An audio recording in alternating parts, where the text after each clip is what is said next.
Sure. So after I just got accepted into TCNJ.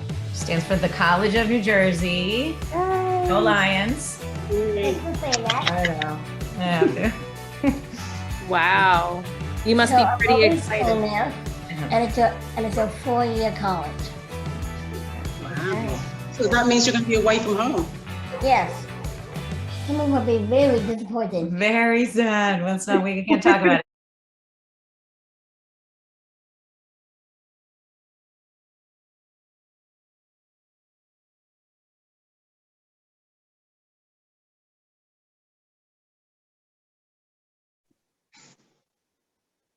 Hi, everyone, and welcome to our podcast, Special Needs on the Table, with your hosts, Alyssa Apostolopolous. And me, Yomi Karade. Today, we are very excited to delve into the topic of community and family fun. And we thought there is no better way to kick off than to have an amazing guest who has the most incredible family and community supporting her every step of the way. Yes, we want to welcome Mary and the McNany family to our podcast. Hi, guys. Hi. We are so excited to have you on our pod today. And we wanted to start off by asking both of you to just introduce your family and tell the viewers a little bit about your family. So I'm a daughter. I'm 20 years old. I'm Mary McNany. I'm 20 years old. And this is my mother, Margaret, of Apostolopolous, Marnie. Thanks, Mayor. Yep. So we're 2 members of our 5-member family. Mary's dad, my husband, Ryan, and her 2 brothers, Jack and Finn. And Jack is 18 and Finn will be 16 this year. We also have 2 other members of the family, 2 dogs, who maybe you'll hear through the podcast, who knows? Excellent. And for the viewers out there, can you explain to us a question that I would like to know as well about what Down syndrome is and what Down syndrome is not, and in your view? Do you want to take this? I could take it. Yeah. So Down syndrome is a genetic condition. I think there are a couple different forms of it, but it all has to do with genetics. And it does impact developmental abilities, physical and intellectual. We feel that Down syndrome is also something that is somewhat known in the community and often has some misconceptions around and about people with Down syndrome. And we consider Down syndrome to be a gift to our family. Mary was diagnosed with Down syndrome at about her 5th day of birth. The doctor suspected that she had it on the day she was born, which was 7 weeks early, and came with a couple complications. So she had her first 2 surgeries in her first month of life, but came roaring back, super strong, and hasn't looked back at all. Yeah, she's pretty incredible, it seems. So I heard that you are in an incredible community. Can you tell us about where you live, and are you originally from this neighborhood? And if not, why did you choose to live there? So my mom decided to give birth to me actually in Linden, New Jersey. We lived in a different town than we do now. Yeah, absolutely. But why do you think we moved here to Livingston? I had no reason. Do you have a reason? I do. Dad and I had a big reason, and it was to get into a town that had a great school district. So we had a pretty short list, and we're lucky enough to find the house that we're in now, and it's been about 18 years. And we really wanted to be in a school district that would be great and offer opportunities for Mary according to her needs, but also be really good for her brothers as they came along. And this town is not disappointed, and the school district has been very supportive and great for everybody. And that's Livingston, New Jersey, right? Right. Okay, Yeah. Very nice. Yeah. I also just say we're so fortunate too. I think the town as a whole offers lots of opportunities, some community supports and activities and clubs and different activities for families and adults and for children. And our neighborhood, just our few roads right here, has been great. We've been surrounded by really wonderful neighbors and feel really fortunate for that. And that's wonderful. I know because, you know, I've obviously seen you and Mary and the whole family since we've been training together for a while, and which has been fantastic, and it's still fantastic. And so goes to Mary as well, you know, and to you as well. You know, how does Mary actually inspire you? You know, how does she make you feel? She make you feel happy? How does Mary make you feel? I think I would say I've been so blessed to have a mom that's so supportive of me. Oh, that's awesome. Well, because Mary has inspired us from day one. As I sort of said, you know, some health challenges, and she was strong and continued growing and looking to thrive in every opportunity, every situation that she was in. And Mary's never been one to back down from a challenge. And what we found, and I hope, you know, other families and kids see this as well, is just Mary may not have done things at the same time as other children, but she did achieve milestones or pick up activities when she was ready. And so much of that came with support by our family, extended family members, but also different therapists and teachers. And so of course those supports are important, but Mary really hasn't really let anything stop her when she is ready and willing and able to take on a challenge. And so she does inspire me. I love that.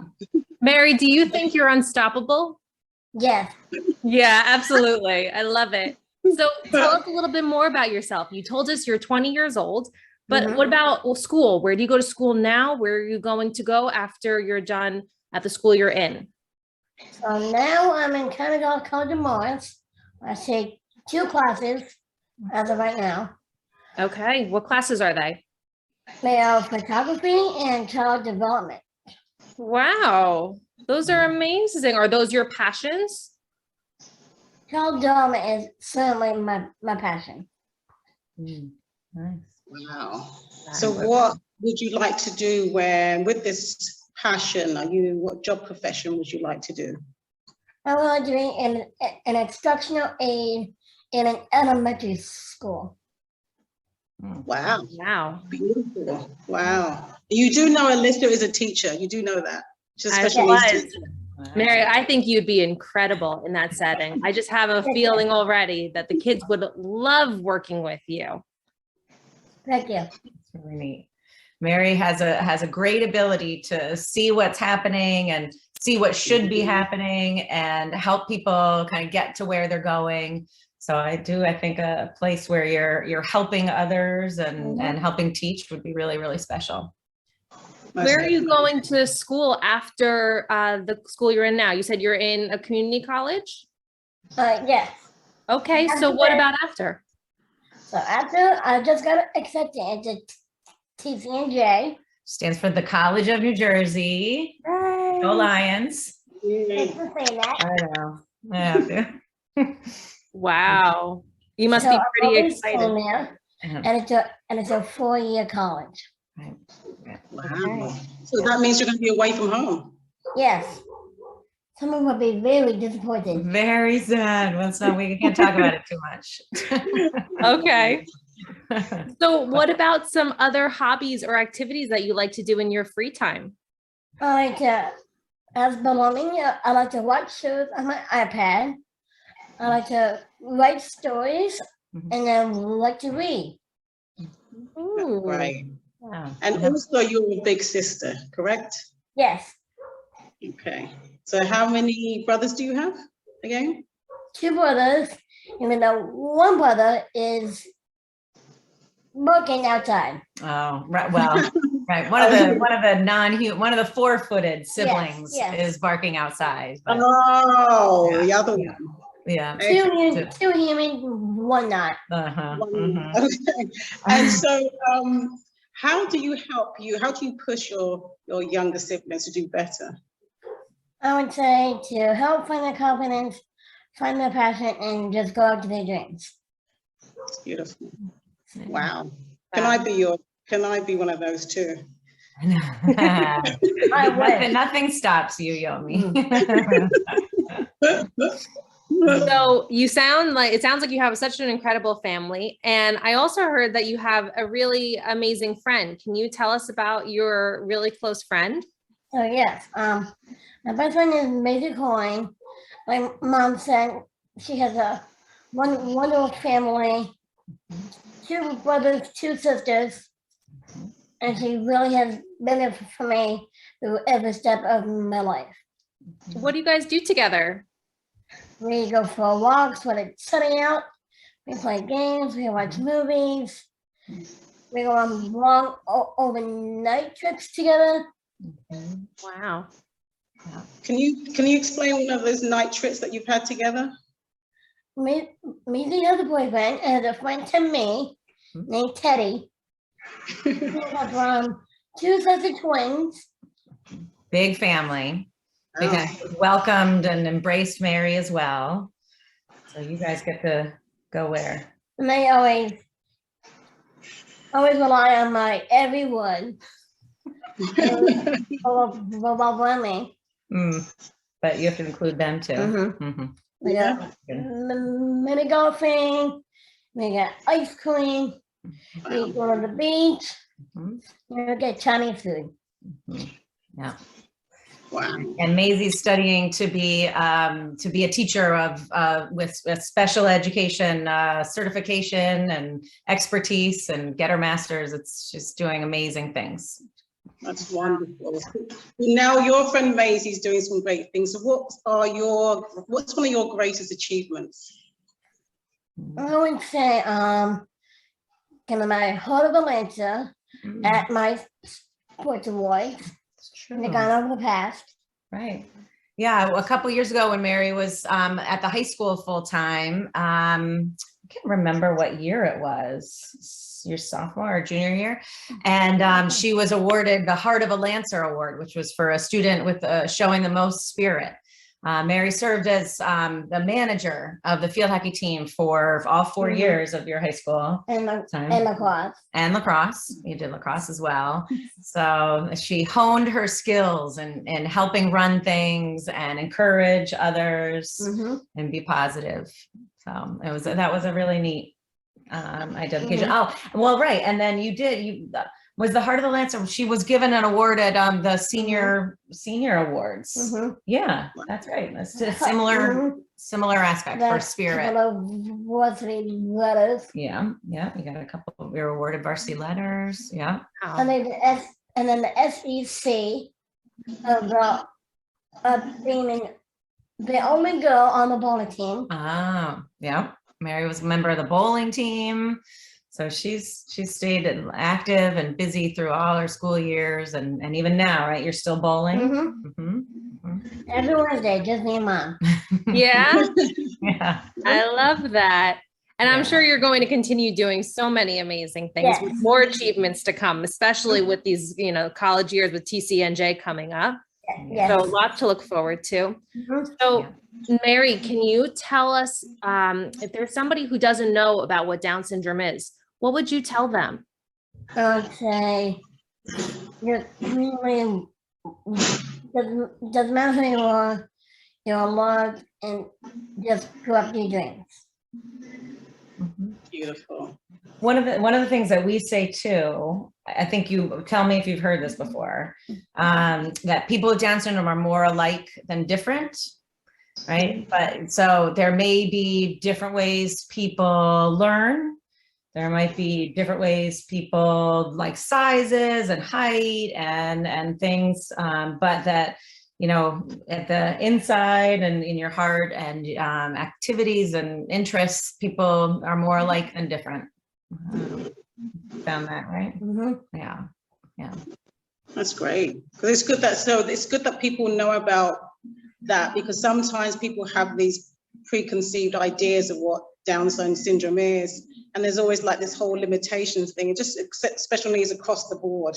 There's like this limitations attached to it.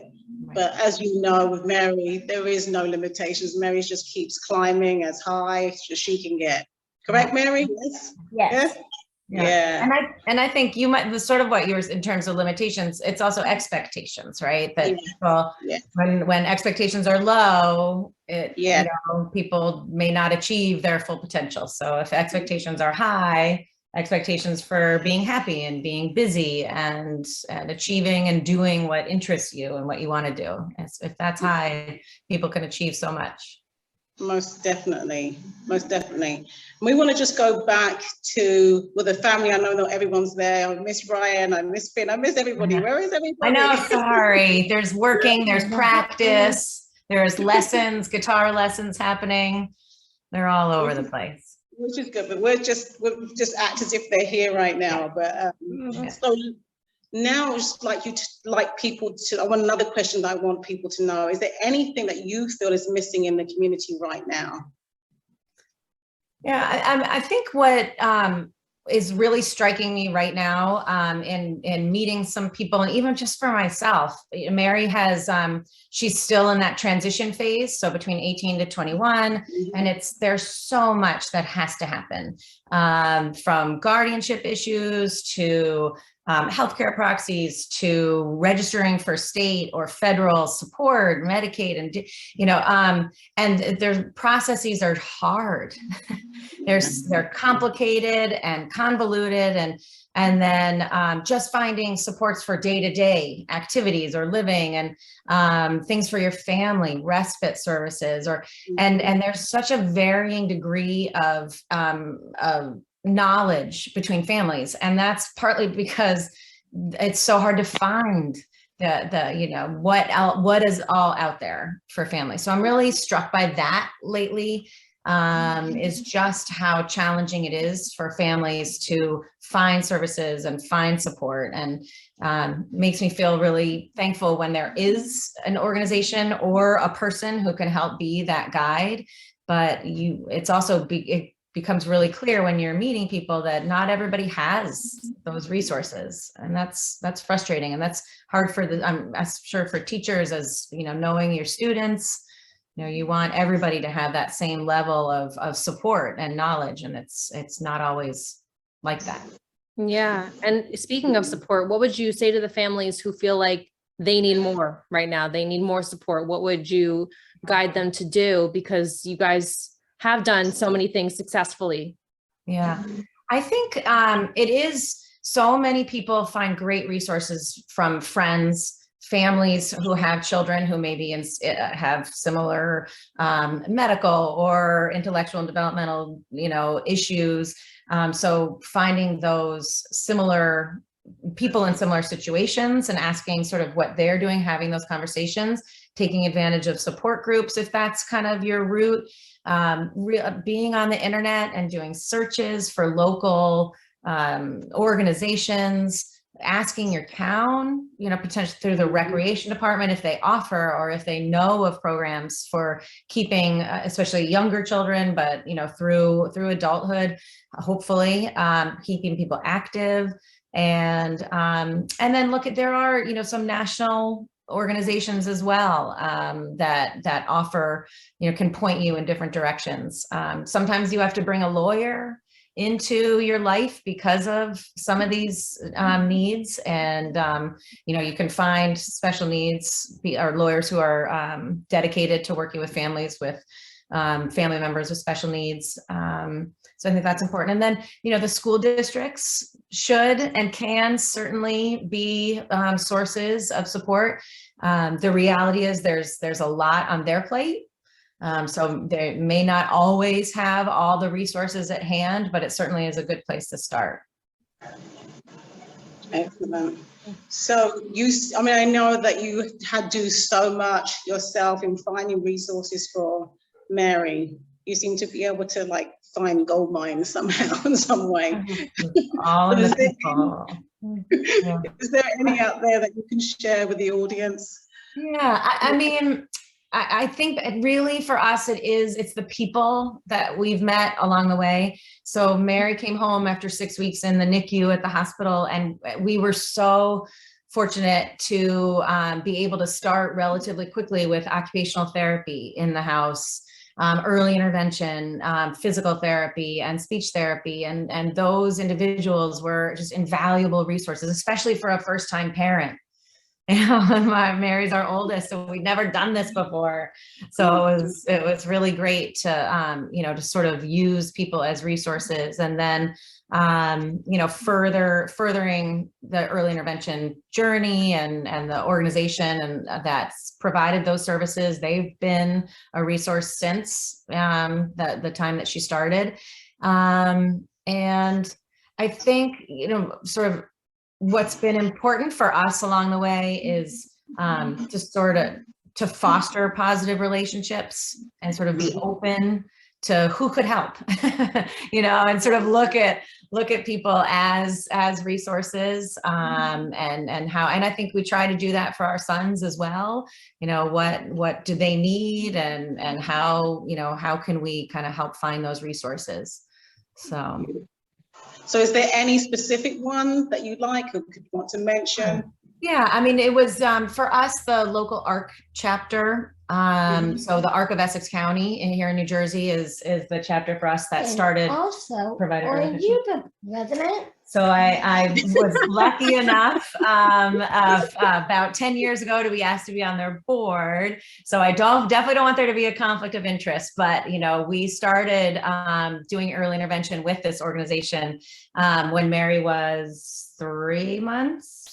5 months or so old. And so, this is an organization that can offer supports from birth through senior years. And that's been the people there and what they can offer have been great. And they're connected to state ARCs. So, for people who may not be in New Jersey, there are ARC organizations by state. And then there's the United States ARC of the US.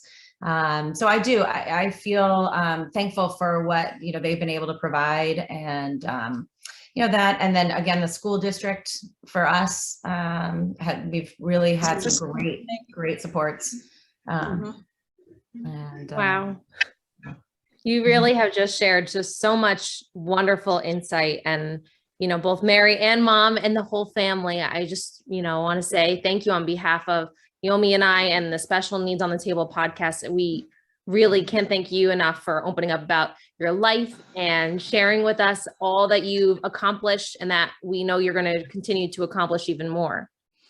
Yeah, and thank you very much, Mary. You are just incredible. And, Marnie, amazing family. We love you a lot. We've shared so much together in the past. And I'm just so glad that you've had a community that have embraced you, embraced Mary, embraced your whole family. And we just want to thank you so much for joining us today. And I just want everybody out there to remember to check this video out on YouTube, because it's the McNannies are in the house. Thank you very much for coming on the show. Check us out on Instagram, and you can find out more about what our upcoming podcasts are going to be and who our next special guest is going to be also. So thank you very much, everybody. Thank you both for being an amazing resource. We appreciate it. Congratulations. Yeah, thank you guys. Thank you.